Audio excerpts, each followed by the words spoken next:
Good morning. Welcome in to another edition of the PowerMizzou.com podcast. I am Gabe DeArmond. It's Thursday. That means today we go with our Yuengling opponent preview show. This week, Missouri taking a trip to Amherst, Massachusetts. We'll talk about that one just a little bit coming up, but want to remind you, as we are every week, pregame and postgame, brought to you by Yuengling, America's oldest brewery. We certainly encourage you. You're going to the Northeast. Yuengling started up in Pennsylvania. You can probably, if you're going on a road trip there, pick up some Yuengling, take it to Amherst with you, do a little, I don't know if you're going to do a lot of pregame at 10 a.m., postgame, whatever you want to do. We encourage you to do it with Yuengling. You can visit them at yuengling.com as long as you're 21. Log her up. Enjoy responsibly as always. Last weekend, maybe a little irresponsible enjoyment of Yuengling going on after watching Missouri play football. This weekend, fans hoping things go a lot better. We're going to welcome in to talk about the UMass Minutemen, the publisher of Fight Massachusetts on the 24/7 Sports Network. Mike Traini. Mike, what's going on, man? Oh, not much, Gabe. Thanks for having me. Looking forward to a big game this weekend. Yeah, appreciate it. So let's start there. I mean, how big a deal is this in Amherst at UMass that there is an SEC team coming to play there? And Missouri fans not thrilled with it. I would assume people in Massachusetts are pretty happy.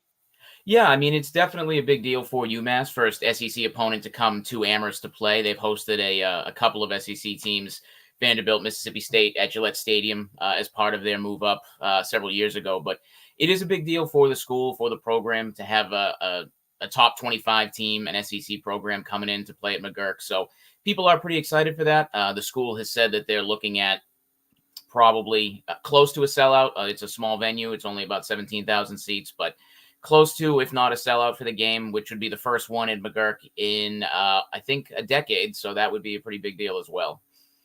I know a decent number of Mizzou fans making the trip just because, hey, it's a different place. They haven't been, a cool area of the country. You can make a weekend of it in Boston this time of year. That's a big thing. Do you know much about, you mentioned Gillette Stadium, and from what I had heard, I can't remember when this game was initially scheduled, but it's been a while. From what I had heard, Missouri was interested maybe in moving this game there, and UMass basically said, yeah, we're not going to do that. You said you were going to play here. You're going to play here. I mean, do you know much about the kind of behind the scenes maneuvering with this one?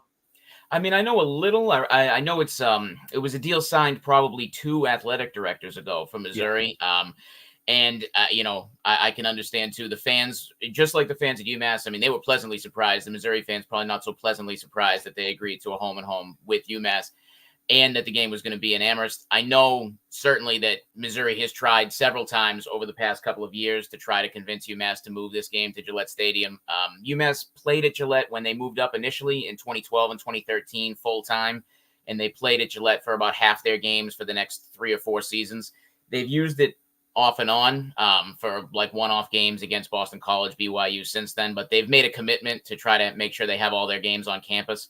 So they haven't played at Gillette in a while, so that's why they wanted to make sure that Missouri, when they did come up, they played on campus. And as we said, it's a big deal to have a school like Missouri, an SEC program, come and play in Amherst. So they really wanted that.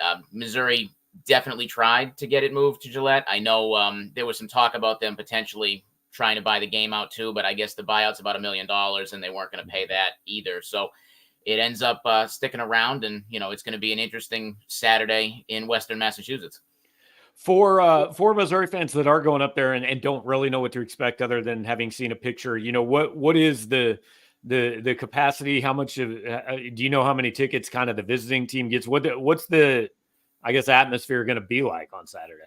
Well, I mean, unfortunately, I'm sure it's well documented on Missouri's side that they've looked into it. UMass has had a lot of struggles since they moved up to FBS, so they're not pulling in big crowds, even in a smaller venue. The capacity, the official capacity for McGurk Alumni Stadium is 17,000. If the place were sold out, you could get more people than that. There's a football performance center on one end that has a balcony that they can put seating in.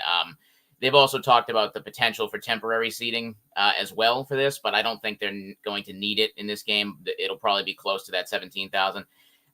Visiting fans, mostly, it's usually a couple thousand tickets they would get based on the percentage of the stadium since it's so small. But I know it sounds like Missouri fans are going to have probably a lot more than that, not only through the allotment that they got, but through their own ticket purchases to come up, because like you say, it's a unique experience for the fans of the Tigers to come up to Massachusetts. And, this time of year, it's beautiful out in Western Mass, the foliage, the whole thing. You can go to Boston, and then it's only about an hour and a half, 2 hours to go to Amherst after that. So, I think the atmosphere is going to be interesting. I think Missouri fans are probably going to be a little surprised about how loud they're going to be, considering UMass will have a lot of people there, but, the game, we'll get to it in a minute, but it doesn't sound like it's going to go real well for UMass either. So it might be an interesting quasi-home environment towards the end of the game for the Tigers too.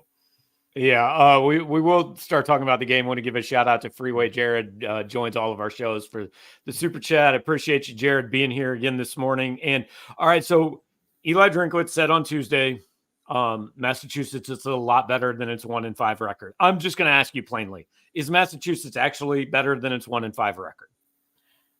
I mean, personally, I don't think so.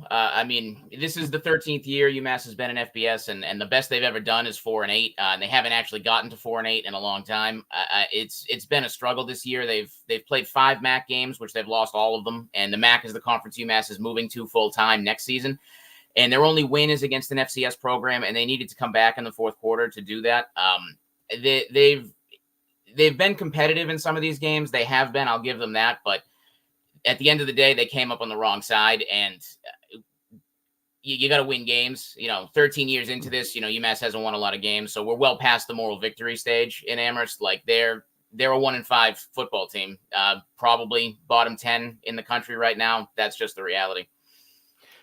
Yeah, I want to read briefly from your column after they lost to Buffalo 34-3, which Missouri beat 38-0. Reading this for the benefit of our fans who are going to be watching and listening to this. This is from Mike's column a couple weeks ago. Anyone who still remarkably cares enough to watch this program knows how the game transpired. No need to rehash that. What is needed, has been needed for a while, is top-down changes in the football administration and how the university runs and funds its football program. UMass is currently a national embarrassment on the gridiron. Now, Mike, I give you credit, man. That's when you cover a team, that's not a fun or easy thing to write. I know it doesn't make you a lot of friends, but if they could go back, would they make this move to FBS? Would they chase? What are they even chasing? Yeah, I mean, it's a difficult situation, hindsight being 2020, how considering how badly they've struggled and how many pitfalls they've made and mistakes they've made, self-inflicted wounds, things like that. They're just chasing being a competitive FBS team. I don't think that's a problem. Now, full disclosure for your fans, I'm an alum of this school, and this isn't my full-time job. As you might imagine, they're on a ton of full-time, beat writing gigs for UMass football coverage. So I work for the gas company in Massachusetts. That's my job, and I do this on the side. It's just tough, and it's been tough as an alum to watch them struggle like this for so long. And I think the one change they might have made if they could go back would be in 2014. They had an opportunity to join the MAC in all sports, and they elected not to. And if they had joined the MAC then, I think they'd be in a significantly different place than they are right now, and going back to the MAC a decade later. But the move up, I don't have a problem with the move up. This is the flagship campus of the Commonwealth of Massachusetts. Like, they should be competing at the highest level, but they just haven't made the right decisions since they made that move up. And they even the timing of the move, they didn't do it at the right time, like an App State or a James Madison, when you're a dominant FCS program and you slide right in. UMass was previously very good in FCS. They were coming off of about 5-6 years prior a national championship appearance. They lost to App State, but they were like a middling FCS program when they decided to move, and it was very rushed, haphazard. They didn't play one of those hybrid seasons. They jumped right into the MAC. They made a bad hire as their head coach, former Notre Dame offensive coordinator Charlie Molnar, and ever since then, it's just been one mistake after another. So the main thing, especially now, is the school just doesn't and hasn't put football first and done everything they needed to make football a priority. They just kind of expect it to eventually work. They don't, they haven't done anything to make it work. So that's the biggest difference. You've got a new chancellor who's been on campus for a little over a year, so that could be something that spurs change. But if your fans look at my my Twitter feed, you'll see some tweets about our athletic director currently and what the record of the football program is under his leadership, including the coaches he's hired, and it's bad. So that's kind of where my head was at in writing that column with, like, if you're not going to make a change there and really make it a priority, then this is what you're going to get pretty much forever. Yeah, I think it's applicable in many things. Hope is not a strategy, right? Yeah. Just hoping it works isn't probably going to work. Looking over at UMass stats, obviously, look, you're 1-5, not pretty. Explain this to me. UMass actually has more first downs on the season than its opponents, yet is 1-5 and getting outscored by 12 points a game. How's that happen? I mean, they've done a really good job. I'll give them credit in the clock control aspect of the game. They for the first few games of the season, they were in the top 5 in time of possession in the nation. There was actually a stat flashed, I want to say, against Miami of Ohio when they were playing on ESPN, that they were in the top 5 in time of possession in the nation, and they were 1-4. And every other team, the other 4 teams combined, had 1 loss. And it's just one of those things. They aren't using that time of possession to their advantage. They're getting into the red zone and turning it over, or not being able to get into the end zone. And that's where it comes down to. Like, they're just not scoring touchdowns when they need to. So in the last couple of weeks, they've started to be a little more aggressive in some of those cases. They're going for it on 4th down, trying to get in the end zone. They're just not having a lot of success with it. Yeah. All right. So the offense is led by a Clemson transfer. I'm not even going to try to say his name. I'm just going to let you say his name and tell Missouri fans about it.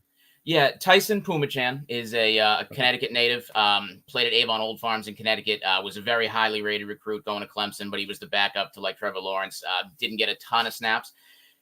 Went to Georgia Tech 2 seasons ago, ended up back up to Jeff Sims down there, again, not a ton of snaps, and then came to UMass last year.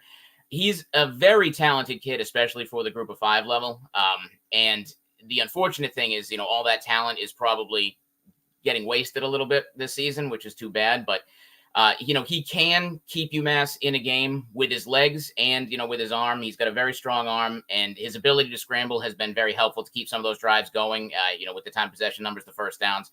But there's been some issues with bad turnovers. He had a fumble right off the bat last week against Northern Illinois that led to a very quick touchdown for the Huskies. So he's a good player, particularly for this level. The unfortunate thing is just the scheme or whatever's happening. He's got a new offensive coordinator this year in Shane Montgomery. So I think they're still trying to figure that out a little bit too. But he can be a dangerous player. So, we'll see what he can do against Missouri this weekend. If there's going to be a guy that hurts Missouri in this game, I'm going to bet it's probably Jacoby Keeney James, wide receiver, 23 catches, 462 and 3 touchdowns. I mean, those are better numbers than a receiver has put up for Missouri so far this season. Is he the best player on this team? He's definitely the most explosive, for sure. And, he really took the mantle of that number 1 wide receiver away from Anthony Simpson, who transferred from Arizona last year, and then he ran into some issues this year before he was ultimately dismissed from the program a couple of weeks ago. But Keeney James and Pumachan have really developed a great chemistry. And he's a big play threat every time he's out there. So he's definitely someone Missouri's going to have to key in on offensively. He's probably the most explosive option the Minutemen have. Defensively, I mean, look, they've given up some points this season, 30, 34, I think, to Buffalo, 34 to Northern Illinois, 38 to Toledo, 31 to Central Connecticut State.